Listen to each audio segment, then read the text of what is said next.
नमस्कार, स्वागत है आप सभी का गणेश एस्ट्रो हेल्प में। और मैं हूँ आपके साथ डॉक्टर दिलीप। ये बहुत ही ज़्यादा स्पेशल वीडियो है क्योंकि ये जो महीना है अपने आप में स्पेशल है। इसमें इतने सारे त्यौहार हैं, बहुत सारे परिवर्तन आ रहे हैं। सबसे बड़ा तो दीपावली है, तो आप सभी को दीपावली की बहुत बहुत शुभकामनाएं। ये जो प्रकाश का जो त्यौहार है आपके जीवन में पीस लाए, शांति लाए, स्पिरिचुअलिटी अध्यात्म की तरफ आपकी गति बढ़ाए, साथ में आपको समृद्धि दे, धन दे और भौतिक सुख जो आप चाहते हैं वो सभी आपको प्रदान करें। माँ लक्ष्मी की कृपा आपके ऊपर हो। अब इसके साथ सीधे आ जाते हैं कुंभ वालों के लिए अक्टूबर का महीना कैसा रहेगा, कौन सा ग्रह किस राशि में है, उसके आधार पर क्या हम देख सकते हैं कि चाहे करियर है, जॉब है, पढ़ाई लिखाई है, काम धंधा, बिजनेस, स्पिरिचुअलिटी, अध्यात्म और जीवन के सारे जो क्षेत्र हैं, धन पैसा, सभी के बारे में। और कुछ हम क्या कर सकते हैं, ज्योतिष रेमेडी क्या है। तो देखिए, अगर हम चार्ट पे नज़र डालते हैं तो ये जो है ना कुंडली आपको जो दिखाई पड़ रही है, ये गोचर कुंडली, मतलब गोचर में ये ग्रह इस तरह से चल रहे हैं, उसी के आधार पे हम गणना करेंगे। आपकी जन्म कुंडली तो आपके पास है, जहाँ आपका प्रारब्ध लिखा है, तो वो एक अलग चीज़ है, उससे ही आता है रिजल्ट। पर इसका भी एक रोल होता है जिसको हम समझेंगे। तो देखिए, पहले भाव में कोई भी ग्रह नहीं है। द्वितीय भाव में गुरु हैं जो वक्री हैं। गुरु का द्वितीय भाव में गोचर शुभ माना गया, ये धन का भाव है। तृतीय भाव में राहु है, राहु का गोचर भी तृतीय भाव में अच्छा माना गया है। पंचम में मंगल चल रहे हैं 15 तारीख तक। इसके बाद मंगल आपके चौथे में चल रहे हैं, पंचम, ये चौथा भाव है, पांचवा भाव है। 15 तारीख तक चौथे भाव में वृषभ राशि में, उसके बाद पंचम भाव में मिथुन राशि में रहेंगे। राहु यहाँ पर मेष में है और गुरु मीन राशि में गोचर कर रहे हैं। इसके बाद देखिए, छठा सातवां खाली है। अष्टम भाव में शुक्र हैं, बुध हैं और सूर्य हैं, कन्या राशि में है। तो ये जो सूर्य हैं ये 17 तारीख को तुला में चले जाएंगे। इसी वजह से इस महीने तुला संक्रांति होगी। शुक्र यहाँ पर 18 तारीख को तुला में चले जाएंगे। तुला उनकी स्वयं की राशि है, भाग्य में जाएगा। तो 17 के बाद ये बहुत अच्छा परिवर्तन है। सूर्य तुला में वैसे तो नीच के होते हैं, पर शुक्र के आने से उनका नीच भंग हो जाएगा। बुध की बात करें तो बुध महीने के अंत तक 26 तारीख तक अष्टमेश होकर, कन्या राशि के स्वामी होकर कन्या में ही रहने वाले हैं, मतलब कि अष्टम भाव में ही रहने वाले हैं। केतु यहीं पर गोचर करेंगे, बहुत दिनों से यहीं पर है, नवम भाव में, भाग्य के भाव में, तुला राशि में। दसम एकादश आपका खाली है और द्वादश भाव में आपके शनि मकर राशि में वक्री होकर गोचर कर रहे हैं। अब रिजल्ट क्या रहेगा? देखिए, रिजल्ट डिपेंड करेगा आपकी दशा महादशा पर, क्योंकि यहाँ जिस तरह के ग्रह हैं उसके आधार पर एक ओवरऑल पिक्चर बनेगी। पर डिसाइड जो करेगा वो आपकी जन्म पत्री, आपकी दशा महादशा करेगी। और उसको भी हम यहाँ पे डिस्कस करेंगे, क्योंकि अगर आपको हल्का सा भी आइडिया है तो आप अपनी जन्म पत्री के अनुसार थोड़ा सा देख सकते हैं। फॉर एग्जाम्पल, अगर आपकी कुंडली में गुरु की दशा महादशा चल रही है, गुरु कुंडली में अच्छे हैं, तो आप समझ के चलिए कि आपके पास धन आएगा, पैसा आएगा। और अगर आपका कार्य वाणी से जुड़ा हुआ है, जैसे कोई एडवोकेट है, सेल्स है, मार्केटिंग है, आप यूट्यूबर ही हैं, आप कहीं भी जहाँ पर आपको बोलना पड़ता है और आप किस तरह से बात करते हैं, बहुत ज़्यादा डिसाइड करती है आपके कार्य को, तो आपको कामयाबी मिलेगी। और शास्त्रों के अनुसार भी एकदम, भाई हम लोग कहाँ से नॉलेज है, आपका जातक परिजात है, गुरुओं से नॉलेज आता है, किसी शास्त्र जो हमारे लिखे हुए हैं पुराने उनसे आता है। अगर उनको हम पढ़ते हैं, फल दीपिका है, पराशरा होरा शास्त्र है, तो गुरु के बारे में लिखा है कि भाई गुरु जो हैं वो द्वितीय भाव में बहुत ही शुभ माने जाते हैं, धन देते हैं आपको, कुटुंब का लाभ कराते हैं, कुटुंब को सुख होता है, वाणी में कुशलता लाते हैं, उससे संबंधित कार्यों में आपकी सक्सेस दिलाते हैं, और वाक चातुर्य से आप किसी कार्य को सिद्ध करने की आपको योग्यता देते हैं। कुटुंब का सुख मतलब पत्नी का सुख, पति का सुख, माँ बाप का सुख। तो परिवार के लिए भी कहीं ना कहीं गुरु आपको अच्छा रिजल्ट दे रहे हैं। अब चूंकि वक्री हैं, किस घर के स्वामी वक्री हैं? धन के स्वामी वक्री हैं, लाभ के स्वामी वक्री हैं। तो धन का जो लाभ होगा वो ऐसे सोर्सों से हो सकता है जो शायद आप सोच नए ना हो, पुराने सोर्सों से ही हो, पुराने सोर्सों से हो, और काफ़ी लाभ भी हो सकता है यहाँ पर, क्योंकि वक्री ग्रह बुरे नहीं होते, वक्री ग्रह स्ट्रांग हो जाते हैं। अगर बस ये देखना है कि आपकी कुंडली में किन भावों के स्वामी, आपके लिए तो धन और लाभ के स्वामी हो गए तो धन के क्षेत्र में कोई बड़ा परिवर्तन, बड़ा लाभ आपको हो सकता है। इसके चांस जरूर बनेंगे, होगा नहीं होगा ये ओवरऑल कुंडली पर डिपेंड करेगा, पर हाँ कहीं ना कहीं अपॉर्चुनिटी धन की आपके पास अवश्य आएंगी। इसके अलावा यहाँ बैठकर गुरु की जो दृष्टियां हैं उसको अगर हम देखते हैं तो 1 2 3 4 5 छठे भाव पर शत्रु आपके बढ़ने वाले हैं, काम धंधा भी बढ़ने वाला है, जॉब आदि लगने का चांसेस है यहाँ पर यह भाव ऋण का भी है। तो ऐसा हो सकता है किसी काम को लेकर आप ऋण लेने का सोचें। आजकल धनी लोग भी ऋण लेते हैं, बाकी धनी लोग ही ज़्यादा ऋण लेते हैं और उससे वो फैक्ट्री वगैरह डालते हैं, या कुछ लोग दुकान खोलते हैं, कुछ लोग घर बनाते हैं, कुछ लोग गाड़ी लेते हैं और उसको फिर चुका भी देते हैं। बहुत कॉमन हो गया आजकल ऋण लेना। तो ये आपको अगर आप लेना चाह रहे हैं तो उसमें आपको सफलता दिखाएगा। गुरु की दृष्टि अष्टम भाव पर है, जहां पर शुक्र है, बुध है, सूर्य है। अष्टम में इतने सारे ग्रह देख के डरने की आवश्यकता नहीं है। यहाँ पर शुक्र और बुध का गोचर शुभ माना गया है, बस सूर्य का गोचर हल्का सा है, उसके ऊपर हम आएंगे। पर शुक्र और बुध का गोचर यहाँ पर धन देने वाला है, और गुरु का गोचर भी अष्टम पर जो है आपको इनहेरिटेंस आदि से लाभ करा सकता है। रातों रात किस्मत पलट सकती है, हर किसी की नहीं, जिसकी कुंडली में भी ऐसा योग होगा। और ये ग्रह अब बाई चांस गोचर से भी वहीं से होकर जा रहे हैं और ठीक उस डिग्री के आसपास आएंगे, तब उसकी संभावना बनेगी कि ये घटना हो सकती है, ये चीज हो सकती है। और गुरु की जो 9वीं दृष्टि है वो 10म भाव पर आएगी, तो नौकरी आदि लग सकती है। अगर आप जॉब की तलाश में है तो गुरु आपको पद प्रतिष्ठा प्रमोशन सरकार से लाभ करा सकते हैं, मतलब सरकारी नौकरी वगैरह दिला सकते हैं। राजा की कृपा, अब राजा तो रहे नहीं, तो आजकल के सेंट्रल गवर्नमेंट होगी, स्टेट गवर्नमेंट होगी, यही जो है आजकल के राजा हैं, तो यहाँ से आपको लाभ होने की संभावना बनती है। हालांकि देखिए संसार कर्म प्रधान है, मतलब अगर आप एग्जाम की तैयारी करोगे तभी एग्जाम में पास हो पाओगे, तैयारी तो करनी ही पड़ेगी। हाँ, इसके साथ सही तरह से तैयारी करो, वो एक अलग बात है कि सही पाथ से मेहनत करना आवश्यक है, सिर्फ मेहनत से काम नहीं चलता है, वो भी ठीक है, पर मेहनत तो करनी ही पड़ेगी। हाँ, सही तरह से करना एक सेकंड चीज़ आ गई, तो पहली चीज़ तो मेहनत ही है। मतलब अगर आप कुछ करना चाह रहे हैं और आपका मन ही नहीं लग रहा तो समस्या दूसरी है।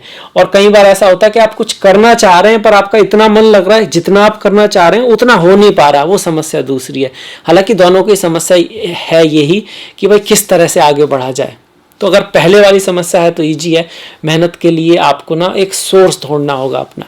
कोई भी अपने आप को जबरदस्ती मेहनत कराना थोड़ा मुश्किल है, कहीं ना कहीं से एक अंदर से आना चाहिए, उसके रीजन आपके पास होंगे, आप बस ढूंढ नहीं रहे हो, या फिर वो आपको दिख नहीं रहे हैं, या फिर वो आपके लिए इंपॉर्टेंस नहीं है, कहीं ना कहीं है तो सही। देखिए किसी को जैसे कोई अपनी माँ को देखता है गरीबी में, बच्चों को देखता है, और उसके लिए बहुत बड़ी बात होती है ये, और वो बहुत मेहनत करता है, बहुत बहुत करता है।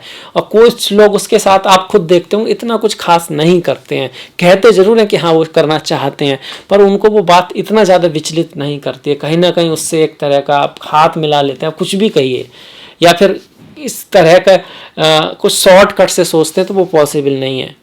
एक लंबे रास्ते में सदा अच्छे रास्ते के थ्रू ही आप कोई बड़े गोल की तरफ जा सकते हैं।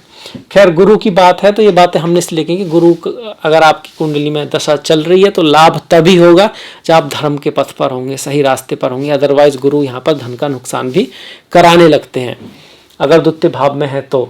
अब देखिए राहु तृतीय भाव में अच्छे हैं, सुखों को देते हैं। सुखों का मतलब आप कुछ पैसा तो खर्च कराएंगे, पर आप पैसा खर्च करने से कोई चीज़ जो लाओगे वो ठीक होगी और आपके काम आएगी, आपके कम्युनिकेशन को स्ट्रांग बनाते हैं।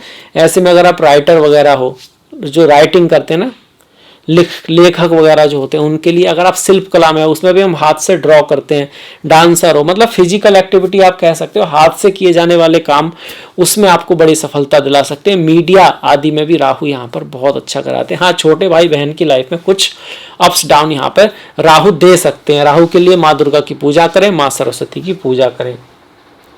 राहु हमारे काम क्रोध लोभ मोह ईर्षा अहंकार है, मन से बड़ा भयरूपी न कोई, पल पल रचता सांग निराले, मन के बहकावे में न आमन, राह भुलाए भ्रम में डाले। तो जब तक क्रोध है, लालच है, ईर्षा है, जो भी है वो आपके कंट्रोल में है तब तक ठीक है। अगर उसका कंट्रोल आप पर हो रहा है तो राहु नेगेटिव हो रहे हैं, आपके केतु नेगेटिव हो रहे हैं। इसीलिए पहले इन चीज़ों को आपको करना सीखना होगा। आप कहेंगे तो आप जानते हैं, जानने से कुछ होता है, पर असलियत में तो रिजल्ट तभी आता है जब हम उसको लेके आ सकते हैं। सभी लोग जानते हैं कि सुबह हो उठकर जॉगिंग करना अच्छा होता है, पर कितने लोग कर पाते हैं। इवन शाम को सोचते सोचते फिर रात को सोचते हैं कि यार आज तो देर हो गया, कल से जाऊंगा, फिर वो कल का परसों हो जाता है, फिर होता है कि सुबह ठंड पड़ रही है, फिर कभी बारिश हो रही है, फिर कुछ ना मन अपने आप बहाने ढूंढने लगता है कि, और फिर जा नहीं पाते, और जिसको जाना होता है वो बारिश में भी दौड़ लगाते हैं। तो शुरू में उनको भी दिक्कत हुई होती है, बस एक बार बोलते ना जीतना होता है अपने आप को, मन को समझाना होता है। जब वो कहता है ना कि भाई सॉन्ग सुनना है या कोई नोटिफिकेशन आ गया है, तो उससे कहना होता है कि भाई नोटिफिकेशन आ गया, ठीक है पहले काम कर लेते हैं, बाद में देखेंगे। क्योंकि अगर एक बार आपने कहा तो वो दूसरी बार भी फिर आपका मन करता रहेगा। इसके बाद देखिए राहु मन से जुड़े हैं बाई चांस, क्योंकि क्या है, north node of the moon, Ketu और राहु मून से, चंद्रमा से जुड़े हुए हैं, मन से जुड़े हुए हैं। जिसका मन स्ट्रांग है वो राहु केतु की एनर्जी को पॉजिटिवली यूज कर सकता है। इसके बाद देखिए मंगल का गोचर थोड़ा सा नेगेटिव है, चौथे में भी और पांचवें में भी। चौथे में क्या है, भय हो सकता है। भय आपको कभी कभी अनजाना भय भी होता है, कहीं जॉब न चला जाए, कहीं एग्जाम में मार्क्स ना आए, कभी ये काम ना हो, इस तरह का। माता के, मातृभूमि, बंधुओं से थोड़ा बहुत कह सकते हैं कि आर्गुमेंट हो सकती है, बहस हो सकती है चौथे भाव में। पंचम में हो तो पुत्रों के कारण चिंता हो सकती है, संतान के कारण चिंता हो सकती है, अपने ही लोगों से कलह हो सकती है, परिवार में थोड़ा बहुत कलह हो सकती है, प्रेम में, प्रेमी प्रेमिका के बीच में, फ्रेंड्स के बीच में, दोस्तों के बीच में 15 तारीख के बाद। तो मंगल का ऐसा है, क्या करें, भगवान हनुमान, बजरंगबली, श्री हनुमान की पूजा करें, उनके गुणों को मन में बसाएं। जिस तरह की श्रद्धा उनकी प्रभु राम के प्रति है, ऐसी श्रद्धा आप में भी उनके प्रति हो या अपने लक्ष्य के प्रति हो, तो फिर क्या ही बात। मंगल नॉर्मली हम लोग समझते हैं कि मंगल अगर स्ट्रांग होंगे तो व्यक्ति शक्तिशाली होगा। शक्तिशाली हो गए, ठीक है, हनुमान जी बहुत शक्तिशाली थे, इसलिए वो प्रतीक भी हैं उसके कहीं ना कहीं, पर बहुत ज़्यादा डिसिप्लिन्ड होगा अच्छा मंगल। अगर डिसिप्लिन नहीं है, इसका मतलब यही है कि जैसे हनुमान जी को राम नहीं मिले उससे पहले वो भी बहुत उधम मचाते थे, उनको श्राप भी दे दिया था इसी वजह से कि आप अपनी शक्तियां भूल जाएं, कि भाई उसका मिसयूज करते थे। तो इसका मतलब यही है कि आपको अपना राम नहीं मिले, आपको अपना लक्ष्य नहीं मिला है, आपको वो चीज़ नहीं मिली है जो आपकी एनर्जी को एक दिशा दे सके, उसको आप ढूंढिए। तो मंगल आपके बहुत स्ट्रांग भी हैं, तब भी उसके बाद वो जो शक्ति है ना, वो एक लक्ष्य की तरफ होगी और आपके अंदर एक डेडिकेशन भी आएगा। दूसरी इसकी रेमेडीज है, फिजिकल एक्सरसाइज जरूर करनी चाहिए जिसके मंगल स्ट्रांग हो, मंगल की दशा चल रही हो। हनुमान जी की पूजा करें, इसके साथ साथ फिजिकल एक्सरसाइज करें, चाहे वो आपकी जॉगिंग है, स्विमिंग है, या कोई भी एक्सरसाइज है। फिजिकल एक्टिविटी मस्ट है आपके लिए अगर आपकी मंगल की दशा अंतर्दशा चल रही है। और ड्राइव करते वक्त थोड़ा सेफ ड्राइव करें, चाहे कैसे भी मंगल हो आपके, क्योंकि थोड़ी सी अधैर्यता देता है। इसके बाद देखिए मंगल की यहाँ से दृष्टियाँ 1 2 3 4, चौथी दृष्टि इस अष्टम भाव पर पड़ेगी। घर जमीन खरीदने में कहीं ना कहीं थोड़े से हेल्पफुल रहेंगे, पर हल्का सा एक्सीडेंट आदि का योग बना रहे हैं। एकादश भाव पर मंगल की जो है वो मित्र की दृष्टि है, तो लाभ हो सकता है आपको, स्पेकुलेटिव गेन आदि लाभ हो सकता है। पढ़ाई लिखाई में अगर मेहनत करेंगे आप तो फिर रिजल्ट आपके ठीक आएंगे, क्योंकि राजयोग भी है ये। देखिए दशम ये केंद्र है और ये त्रिकोण है। केंद्र का स्वामी त्रिकोण में आ रहा है तो चेंज ऑफ वर्क प्लेस दिखा रहा है, पर वो जो तबादला होगा, जो परिवर्तन होगा वो अच्छा हो सकता है। और क्योंकि राजयोग है मतलब प्रमोशन हो सकता है आपका, ये इस चीज़ को कहीं ना कहीं योग मंगल बना रहे। और 12वें भाव पर जो दृष्टि है खर्चों को बढ़ाने वाली है, व्यय को बढ़ाने वाली है, फालतू का खर्चा, फालतू की यात्राएं हो सकती हैं। इस चीज़ को मंगल शनि दोनों ही दिखा रहे हैं। सोने में आपको थोड़ी परेशानी हो सकती है। बैक ऑफ द माइंड आप अपने आप को थोड़ा सा अनईजी फील कर सकते हैं, क्योंकि 12वां भाव जो है ना, तो अनकॉन्शियस माइंड है और खर्चों का भी है, और खर्चा फालतू की बातों पे हो सकता है। स्वास्थ्य का भी हल्का ध्यान रखें। इसके बाद देखिए प्रेम के बारे में मैंने बताया कि प्रेम के मामले में मंगल थोड़े से बहुत ज़्यादा पॉजिटिव नहीं है इस महीने में, तो प्रेमी प्रेमिका के बीच थोड़ा मतभेद रह सकता है, गुस्से पर कंट्रोल रखें। इसके बाद देखिए सप्तम भाव जो शादी विवाह का है, उसका स्वामी 17 तारीख तक अष्टम में रहेगा, उसके बाद आपका नवम में आएगा आपका। तो अष्टम में जब सूर्य जाएंगे तो आपके पति पत्नी, प्रेमी प्रेमिका के स्वास्थ्य में थोड़ा उतार चढ़ाव आ सकता है, आपस में थोड़े मतभेद रह सकते हैं। उसके बाद थोड़ा बेटर है नवम में जब सूर्य आएंगे, हालांकि वो यहाँ पर नीच के हैं, पर फिर भी ये एक राजयोग बन रहा है कि सप्तम का स्वामी नवम में जा रहा है। मतलब आपको हायर एजुकेशन आदि के लिए आप अगर जाना चाहते हैं तो उसकी पॉसिबिलिटी बनती है। आपका स्पाउस भी कोई हाई एजुकेशन अगर प्राप्त करना चाहता है तो उसकी वो बनती है अपॉर्चुनिटी, उनके जीवन में यात्राएं आ सकती हैं, उनका भाग्य साथ देगा। आपको भी अपने स्पाउस के थ्रू भाग्य का लाभ हो सकता है यहाँ पर। वैसे सूर्य को नवम में बहुत बढ़िया तो नहीं माना गया। सूर्य के नवम में लिखते हैं कि भाई विरह मतलब पति पत्नी से दूरी का योग बनता है, मन में उत्साह की कमी कर सकता है, पर ये आपको दूरदृष्टि भी देता है, मतलब आपको एक आइडिया होता है कि क्या होने वाला है अगर सूर्य नवम में है तो ये सूर्य का हो गया। सूर्य को अच्छा करने के लिए सूर्य नमस्कार करें, सूर्य को जल दें, आदित्य हृदय स्रोत का पाठ कर सकते हैं, भगवान शिव की आराधना करें, भगवान शिव या भगवान राम जिनमें आपकी श्रद्धा हो, दोनों को ही सूर्य से जोड़ा गया हमारे शास्त्रों में। राम तो सूर्यवंशी थे ही, जैसे कृष्ण जो है चंद्र से जोड़ते हैं, चंद्रवंशी थे, पर भगवान सूर्य को भी हम शिव जी से जोड़ते हैं। इसके बाद सूर्य को गीता से भी जोड़ते हैं। गीता का पाठ करने से सूर्य मजबूत होते हैं, सूर्य सुदृढ़ होते हैं, सूर्य अच्छा रिजल्ट देते हैं।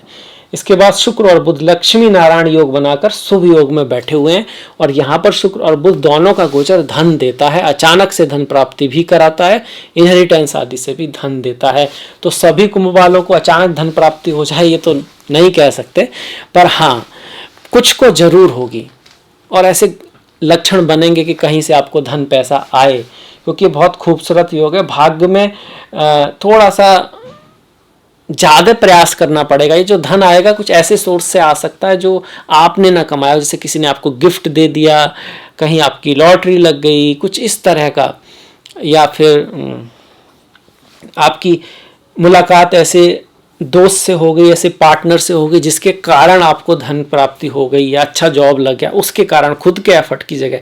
अब ये भी क्यों होगा आपके कर्म की वजह से ही, जो अभी लग भी रहा है ना कि जो आपका कर्म से नहीं मिला। आप कई बार लगता है यार इसका तो ना अच्छी गर्लफ्रेंड मिल गई और उसको ना इतना अच्छा घर परिवार ये सब धन तो फ्री में मिल गया। भाई ऐसा नहीं है। ज्योतिष कहता है कि सब कुछ कर्म के अधीन ही है, एक पत्ता भी बिना कर्म के बिना मिलता नहीं है। हाँ कभी का पिछला कर्म जो है वो आज काम आ रहा है, तो ठीक इसी तरह आज का किया हुआ कर्म भी कभी व्यर्थ नहीं जाएगा। तो कर्म करते रहें, सही रास्ते से स्मार्ट वर्क करते रहें, मेहनत भी करते रहें, दोनों साथ में चल के चले। सिर्फ मेहनत करेंगे तब भी गड़बड़ हो सकती है। वो बोलते हैं ना कि रेस में वही जीतता है जो समय पे गियर बदलना जानता है। तो समय के अनुकूल चीज़ें करें। ऐसा नहीं कि आप मेहनत करें मतलब कि भाई आप टाइप किए जा रहे हैं बहुत ज़्यादा, पर आजकल कोई टाइप का ज़माना ही चला गया। जैसे एसटीडी की दुकान एक बार चलती थी, आजकल लोग नहीं चल रहा, वो चला गया है, नई चीज़ें आ गई हैं, आप आर्टिफिशियल इंटेलिजेंस आ चुका है। तो आप समय के अनुसार मेहनत करें तो आपको, और इसके साथ साथ शर्माएं नहीं, लोग क्या कहेंगे ये ना सोचें। लोगों का फेवर आपको लेना है तो जाएं, पूछें। एक आदमी मना करेगा कोई बात नहीं, इसे बेइज्जती नहीं बोलते हैं कि आप किसी के पास गए उसने नहीं सुना तो उससे बेइज्जती हो गई। इसको तो आप ये कह सकते हो कि ये आपका कर्तव्य है, ये आपका कर्म है, उसने मना किया वो उसका कर्म है, बस इतनी सी बात है। तो ये आप याद रखेंगे तो लाइफ में हमेशा, और जो अपने से बड़े हैं उनका सम्मान करें। कोई आपसे रिच है, पैसे वाला है, तो आप उसका सम्मान करें, जले नहीं। आप ये ना सोचें कि देखो इतना पैसे वाला है तो आप इसके अंदर ना ये ईगो आ गया, वो आ गया, उसका काम है, पर उसका सम्मान करें। आप ये सोचें उसने कैसे कमाया होगा, क्या किया होगा, और उसमें से जो सही चीज़ें हैं उनको अपने अंदर धारण करें, उनसे सीख के, तो आप ऊपर जाएंगे, ईश्वर आपको ऊपर ले जाएगा। इसके बाद देखिए केतु नवम में है, सूर्य वहां पर आ रहे हैं, तो पिता के साथ कुछ मतभेद हो सकते हैं। कब?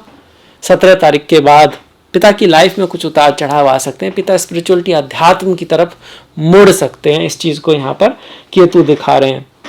लास्ट है शनि आपकी देखिए 7.5 की शुरुआत है। शनि 12वें भाव यात्राएं का है, तो फालतू की यात्रा कराते हैं, कई बार स्वास्थ्य में दिक्कत भी करा देते हैं। अचानक से कई बार व्यक्ति ऐसा निर्णय ले लेता है जो पूरी तरह कह सकते हैं कि जानकारी प्राप्त करके नहीं किया गया होता है। किसी के कहने पे कुछ कर लेते हैं लोग जब 7.5 की शुरुआत होती है। कोई कहता है कि भाई ये बिजनेस अच्छा है, मेरा देखो कितना अच्छा चल रहा है, आपसे बेटर है तो आप इसमें आ जाओ, तो आप उधर चले जाते। तो इस तरह से ऐसा हो सकता है। ऐसा करना नहीं है, सो कुछ करना है सोच समझ के करना है। अब ये 12वें भाव का 12वें भाव में स्वामी भी है, तो फॉरेन में विदेश में आपको थोड़ा लाभ हो सकता है यहाँ से। दूसरा, ये लग्न का स्वामी 12वें भाव में भी है, यात्रा ट्रैवल का योग आपके लिए बनता है। वैसे कुंभ वालों के लिए 7.5 की ये वाली फेस बहुत ज़्यादा खराब नहीं होती है, ना ही ये वाली होती है, बशर्ते आपकी कुंडली में शनि की दृष्टि चंद्रमा पे ना हो। अगर हुई तब तो फिर मेंटल टेंशन बढ़ेगा, तब तो फिर स्वास्थ्य की दिक्कत भी आ सकती है। पर वो हर किसी की कुंडली में तो नहीं होगा ना कि चंद्रमा शनि के साथ में है या शनि की चंद्रमा पे दृष्टि है, नहीं होगा। तो उनके लिए नॉर्मल थोड़ा सा खर्चा रहेगा, फॉरेन अपॉर्चुनिटीज आ सकती हैं, कुछ चीज़ें थोड़ा बहुत ऊपर नीचे होंगी, एग्जाम की तरह होती है 7.5, पर अल्टीमेटली सब कुछ ठीक रहेगा। खास करके अगर शनि आपकी कुंडली में स्ट्रांग है और अष्टक वर्गा में उनको अच्छे पॉइंट मिले हुए हैं। तो ये हो गए सारे के सारे ग्रह। शनि की दृष्टि देखें तो धन के भाव पर उनकी तीसरी दृष्टि है, तो वाणी का खास ख्याल रखें, धन पैसा आ सकता है, शत्रु जो होगा उसका विनाश होगा यहाँ पर स्वास्थ्य का यहाँ पर ध्यान रखें। और भाग्य के क्षेत्र में देखिए कुछ बहुत बढ़िया वादा नहीं हो रहा आपसे, खासकर कब तक, बुध जो जाएंगे यहाँ पर आपके 18 तारीख तक, 24 बुध जाएंगे आपके देखिए 26 तारीख को। तो 26 तारीख तक सिर्फ कर्म के भरोसे आपको रहना है। जितना एफर्ट करोगे, जितना मेहनत करोगे, जितना स्मार्ट वर्क करोगे, जितनी कोशिश करोगे, उससे ही कोई भाग्य साथ दे तो साथ दे। ऐसे खुद से आके चीज़ें भाग्य को आपको साथ देने में नहीं, ऐसा नहीं दिखा रहा है। खैर अब आ जाते हैं त्योहारों के मामले में। ये भाग्य तो ऊपर नीचे चलता रहता है, लाइफ भी ऊपर नीचे चलती रहती है, और जो भी टफ समय आता है वो कुछ सिखा के जाता है, उससे हम सीखते हैं, तभी तो जब सही समय होता है उसमें भाग्य हमारा साथ दे पाता है। इसीलिए कठिनाइयों से डरना नहीं है, और वो वास्तव में आपके लिए अपॉर्चुनिटीज होते हैं। जो कहते हैं कि जो प्रॉब्लम से नहीं डरते वही किसी अच्छी चीज़ का भी स्वाद चख पाते हैं या कुछ गेन भी कर पाते हैं। कुछ पाने के लिए कुछ खोना पड़ता है, ये सब आपने सुना होगा। कई बार आप कहते होंगे तो किताबी बातें हैं, पर वास्तव में किताबी बातें नहीं है। ये हर एक वो व्यक्ति कहेगा जिसने लाइफ में कुछ किया है कि भाई उतार चढ़ाव जब आते हैं तो जितना आप अपने आप को बैलेंस करके आगे बढ़ पाते हो उतना आपके लिए अच्छा है। इसके बाद देखिए त्योहारों पे आ जाते हैं। 2 अक्टूबर गांधी जयंती है और शास्त्री जी का जन्मदिन है। 3 तारीख को दुर्गा महानवमी है। जो नव दुर्गा चल रहे हैं उनकी 9 तारीख नवमी जो होगी, प्रथमा द्वितीया तृतीया चतुर्थी पंचमी ऐसे करके नवमी हमारी हो जाएगी। इसके बाद 4 तारीख को शरद नवरात्रि का लास्ट दिया जाएगा। उसके बाद 5 तारीख को दशहरा, 13 को करवा चौथ, 22 को आपका धनतेरस है, 24 की दिवाली है और 25 की गोवर्धन, 26 की भाई दूज और 30 अक्टूबर को जाके छठ पूजा है। तो पूरा महीना त्योहारों से भरा हुआ है। इसके साथ साथ हमारे व्रत भी हैं, जैसे पूर्णिमा का व्रत है, चंद्रमा के लिए, मन की शांति के लिए, धन धान्य के लिए भी इसको रखते हैं। अश्विनी पूर्णिमा 9 तारीख को है आपका। एकादशी जो भगवान हरि विष्णु के भक्त हैं उनके लिए बहुत ज़्यादा महत्वपूर्ण ये तिथि है। 6 तारीख को पाप अंकुशा एकादशी और 21 तारीख को रामा एकादशी है। इस व्रत को अगर आप करते हैं तो उसकी कथाओं को सुने और उनको जीवन में भी उतारें। इसके बाद 7 और 22 का प्रदोष व्रत, 23 तारीख की शिवरात्रि है। चिदानंद रूपा शिवोहम शिवोहम, मन बुद्धि अहंकार चित्तानी नाहम, चिदानंद रूपा शिवोहम शिवोहम।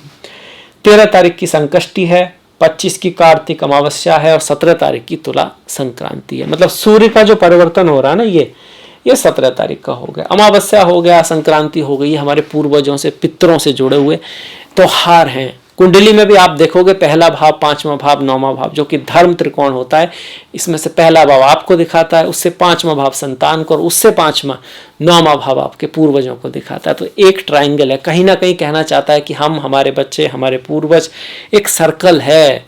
हमारे जो कर्म है वो कहीं ना कहीं हमारे बच्चों के लिए जाएंगे और हमारे पूर्वजों के कुछ कर्म हमारे पास आएंगे ही आएंगे, और आ भी रहे हैं तो उसमें कोई बड़ी बात नहीं है, क्योंकि हमारे भी कर्म बच्चों के लिए जा रहे हैं। तो ये था मेरी तरफ से कुंभ राशि का राशिफल अक्टूबर के लिए। अगर आपको पसंद आया तो प्लीज़ लाइक कीजिएगा, सब्सक्राइब कीजिएगा और घंटी वाला बटन दबाना मत भूलिएगा। आपका जो सहयोग है वो बहुत महत्वपूर्ण है, इसको इसी तरह से बना के रखिएगा। आपसे मुलाकात होगी नेक्स्ट वीडियो में। इससे पहले मैं आपसे आग्रह करूंगा कि मैंने डिस्क्रिप्शन में लिंक दिया इंस्टाग्राम आदि का, तो प्लीज़ फॉलो, प्लीज़ लाइक, और नेक्स्ट वीडियो तक अपना ख्याल रखें, अपनों का ख्याल रखें, सभी का ख्याल रखें। नमस्कार।